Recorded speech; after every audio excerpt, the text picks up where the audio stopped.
আজকে আমরা দেখব কিভাবে এক্সেলে ফরম্যাট সেল করতে হয়। অর্থাৎ আপনি যে কোনো এক্সেল নিয়ে যখন কাজ করবেন তখন এই এক্সেলে কিভাবে আপনি ডেট অফ বার্থটাকে সুন্দরভাবে গুছিয়ে নিতে পারেন, কিভাবে আপনার নাম্বারটাকে আরো কমা আকারে দিতে পারেন, অথবা যে কোনো ক্লোন আকারে সেট করতে পারেন, অথবা যে কোনো প্রকার ডেট টাইম ইত্যাদির ক্ষেত্রে আপনার টেক্সটটাকে আপনি সুন্দরভাবে ফরম্যাট করতে পারেন। সেই জিনিসটা আজকে আমরা দেখাবো। সো প্রথমত হচ্ছে আমরা এখানে এই পার্টের একটা অংশ হচ্ছে ক্লোন অ্যাড করা। সো ক্লোন অ্যাড করে কিভাবে আমরা প্রথমত সেটা দেখি। সো আমি চাচ্ছি যে এখানে ক্যাপশন রিলেটেড যেগুলো আছে এই ঘরগুলোতে একটা অটোমেটিক্যালি আমরা একটা ক্লোন অ্যাড করব। সো ক্লোন অ্যাড করব এই অর্থাৎ ডেট অফ বার্থের পরে আমরা যদি ম্যানুয়ালি ক্লোন অ্যাড করি, তারপরে এনআইডির ক্ষেত্রে ম্যানুয়ালি যদি আমরা ক্লোন অ্যাড করি, তাহলে দেখেন এই ক্লোনটা কিন্তু ডিফারেন্টভাবে ডিফারেন্ট জায়গায় ডিফারেন্ট শো করতেছে। তো আমরা চাচ্ছি যে না সবগুলাতে ক্লোনটা একটা স্ট্রাকচার ওয়েতে থাকবে এবং একটা প্যারালাল অ্যালাইনমেন্ট থাকবে। সো সেই জিনিসটা আমরা কিভাবে করব সেটা আমরা দেখে নিই। সো আমরা প্রথমত হচ্ছে পুরো যে জায়গাটাতে আমরা কোলন সেট করতে চাইবো সেই পুরো জিনিসটা আমরা সিলেক্ট করব। সিলেক্ট করার পরে Ctrl+1 অথবা মাউসের রাইট বাটন ক্লিক করে ফরম্যাট সেলে যাব। সো ফরম্যাট সেলে যাওয়ার পরে আমরা এখানে কাস্টমে যাব। কাস্টমে যাওয়ার পরে আমরা এখানে জিরোতে প্রেস করব। জিরোতে প্রেস করার পর এখানে আমরা মাউস থেকে আমরা ক্লিক করব। অর্থাৎ শিফট চেপে 2 চাপলে এরপর শিফট চেপে 8 চাপলে একটা মিনি স্টার মার্ক আসবে, এরপর স্পেস এরপর হচ্ছে আমরা ক্লোন চাপবো। ক্লোন চাপার পরে আমরা ওকে ক্লিক করব। এই যে দেখুন আমার জিনিসটা হয়ে গেছে। সো আমি যদি একটু টেনে দেই তাহলে দেখবেন খুব সুন্দরভাবে স্ট্রাকচার হয়েতে এখানে জিনিসগুলো সবগুলোতে সেমিকোলনটা আর কি আমাদের সেমিকোলনটা সুন্দর করে সেট হয়ে গেছে। তো আমি চাচ্ছি যে সেমিকোলন না দিয়ে আমি হাইফেন দেব, সেটাও কিন্তু আমরা করতে পারবো। তাহলে সেটা করার জন্য প্রথমত আমরা পুরো জিনিসটা সিলেক্ট করব। সিলেক্ট করার পর Ctrl+1 ক্লিক করব।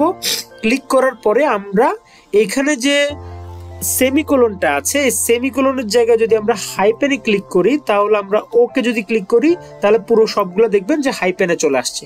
সো এভাবে কিন্তু আপনি সেমিকোলন বা কমা অথবা যে কোনো টেক্সটের পরে আমরা সেট করতে পারবো। সেই জায়গায় আমি Ctrl+Z দিয়ে পুরাতন অবস্থা আমরা ফিরে গেলাম।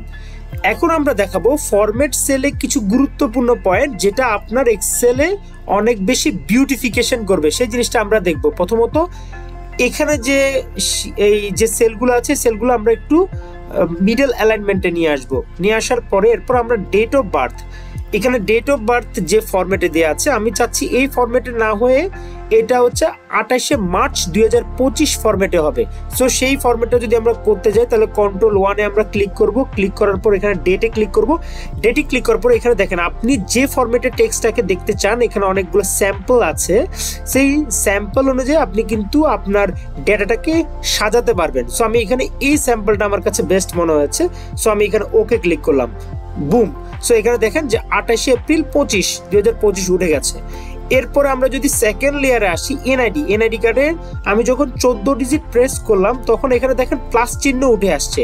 ওয়াইরাস এটা কিন্তু উপরে যেরকম ফর্মুলা বারে ভিজিবল হওয়ার কথা এখানে একইভাবে সেলে এরকম ভাবে ভিজিবল হওয়ার কথা উচিত ছিল, বাট এটা কেন হচ্ছে না। সো সেই জিনিসটা আমরা কিভাবে করতে হয় সেই জিনিসটা আমরা দেখব। সো একইভাবে Ctrl+1 প্রেস করব। প্রেস করার পরে কাস্টমে যাব। কাস্টমে যাওয়ার পরে জিরোতে প্রেস করব। এই যে দেখুন উপরে জিরোতে যখন আমরা প্রেস করলাম তখন উপরে কিন্তু স্ট্রাকচার ওয়েতে কোনো প্লাস চিহ্ন ছাড়া বা কোনো ডিজিট হাইড করা ছাড়া জিনিসটা দেখাচ্ছে। সো এরপর আমরা ওকে ক্লিক করব, বাস হয়ে গেল। সো এখন আপনার জিনিসটা দেখতে অনেক ক্যাচি লাগতেছে, right, compare to previous one. So এরপর আমরা নেম ওকে, এরপর ফাদার্স নেম মাদার্স নেম এটা আমরা ওকে লিখলাম। এরপরে ডিপোজিট অ্যামাউন্ট। সো ডিপোজিট অ্যামাউন্টে এখানে অনেক সময় দেখা যাচ্ছে এখানে যে 20-এর পরে যে কমাটা আছে কমাটা থাকে না। তো সেই জায়গায় কথার কথা যদি আমি এখানে টেক্সটটা মূলত হচ্ছে আমরা কমাটা কিভাবে অ্যাড করব। কমাটা অ্যাড করার জন্য আমরা এটার উপর ক্লিক করে Ctrl+1 প্রেস করব। Ctrl+1 প্রেস করার পর নাম্বারে ক্লিক করব। নাম্বারে ক্লিক করার পর কাস্টমে ক্লিক করব। কাস্টমে ক্লিক করার পর এখানে যদি জিরোতে আমরা ক্লিক করি তাহলে দেখবেন 20,000-এর মধ্যে কমাটা থাকতেছে না। কিন্তু আমরা যদি এই যে এখানে তৃতীয় অপশনটাতে ক্লিক করি তাহলে দেখেন কমা চলে আসবে। সো ওকে আমরা প্রেস করব, তাহলে এই টেক্সটটা কিন্তু আরো সুন্দরভাবে ভিজিবল হচ্ছে এবং আমি এক পলকে কিন্তু 20,000 সেই জিনিসটা কাউন্ট করে নিতে পারতেছি। ওকে, এরপরে রিপোর্টিং টাইম হচ্ছে 8:40 PM দেওয়া আছে। সো এটাকে আমরা যদি আর একটু সাজাতে চাই, Ctrl+1 ক্লিক করে আবার ফরম্যাট সেলে যাওয়ার পরে টাইমে যাওয়ার পর আমরা চাচ্ছি সেকেন্ড শো দেখাতে, তাহলে আমরা সেকেন্ড শো এখানে ওকে যখন ক্লিক করব তখন দেখেন 8:40 PM এটা সেকেন্ড শো দেখাচ্ছে। ওকে, এরপর আমরা ইন্টারেস্ট যাওয়ার পরে এখানে ইন্টারেস্ট হচ্ছে 5% হবে, বাট এখানে 5 দেওয়া আছে।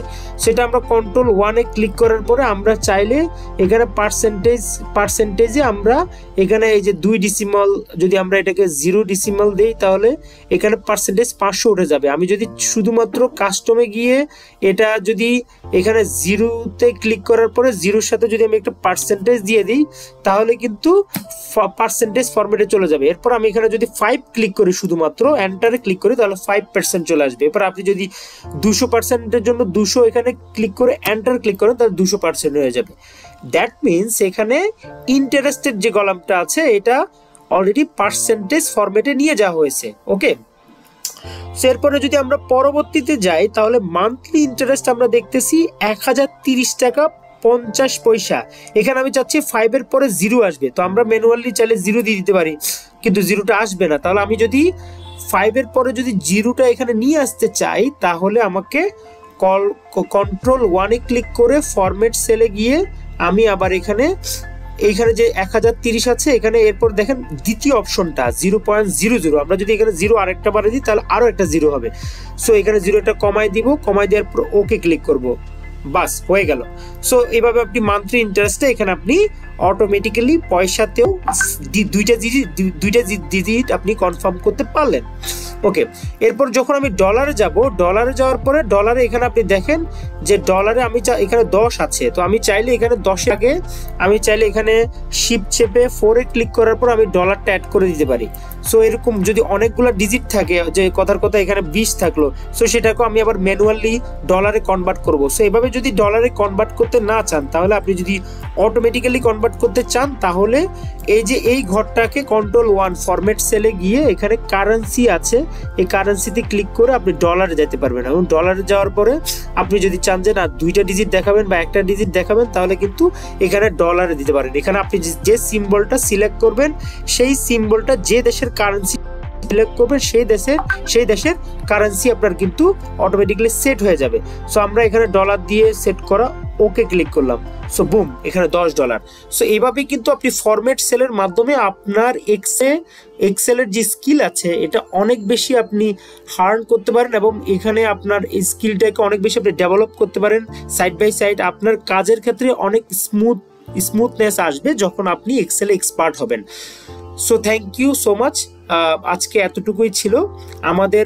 এছাড়াও আমাদের চ্যানেলে যখন যাবেন তখন দেখবেন বিভিন্ন ধরনের এক্সেল, পাওয়ার পয়েন্ট সহ ক্যারিয়ার রিলেটেড অনেক ধরনের ভিডিও আছে যেটা আপনার ক্যারিয়ার ডেভেলপমেন্টের জন্য অনেক বেশি হেল্প হবে। সো আশা করি আমাদের সাথে লাইক সাবস্ক্রাইব দিয়ে আমাদের সাথে অ্যাক্টিভ থাকবেন। So thank you so much, thanks for watching.